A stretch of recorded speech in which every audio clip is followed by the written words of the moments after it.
वेल मित्रांनो, big boss Marathi 6 कडून नवीन promo प्रदर्शित करण्यात आला आहे. नेमकं काय झालं त्या प्रोमो मध्ये जाणून घेऊया मित्रांनो. त्याआधी व्हिडिओला लाईक करून चॅनलवर नवीन आहात तर सबस्क्राईब करायला विसरू नका. तर मित्रांनो, प्रोमो मध्ये आपल्याला असं दाखवलेलं आहे की सचिन कुमावत आणि रोशन भजनकर हे दोघांपैकी डिसाईड करायचं होतं की सागर आणि प्राजक्ता या दोघांपैकी कोण मिस्टर इंडिया सारखं राहते.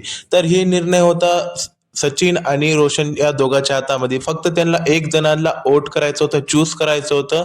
मग त्यांचा हातात तो टास्क संपणार होता. पण ते दोघं आणि ते चौघं पण कन्फ्यूज झाले, कोण आहे कोण नाही. म्हणजे दोघं जण बोलतात पण त्यांनी काही ठरवणार. मग तेवढ्यामध्ये बिग बॉस म्हणतात की तुम्ही जर हा एक मत दिला नाही तर संपूर्ण घरच्याला मी सिल्वर राशन कार्ड देऊन टाकील. म्हणजे बिग बॉसने तिथं मित्रांनो सर्वांना सांगलेलं आहे. धमकी सुद्धा म्हणू शकता, या गोष्टीला धमकी सुद्धा म्हणू शकता की मी सिल्वर राशन कार्ड देऊन टाकील. कालच्या प्रोमो मध्ये तर आपल्याला असं दाखवलं की घरच्यांना बिग बॉसने गोल्डन राशन कार्ड दिले, पण असं काही झालं नाही. वेल मित्रांनो, मग यानंतर ना सर्व घरचे खूपच जास्त रागात येतात. त्यांचा रिॲक्शन तुम्ही बघू शकता समोर स्क्रीनवर.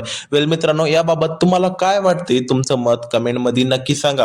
वेल, भेटूया पुढच्या व्हिडिओमध्ये पुढच्या अपडेट सोबत आणि चॅनलला सबस्क्राईब करायला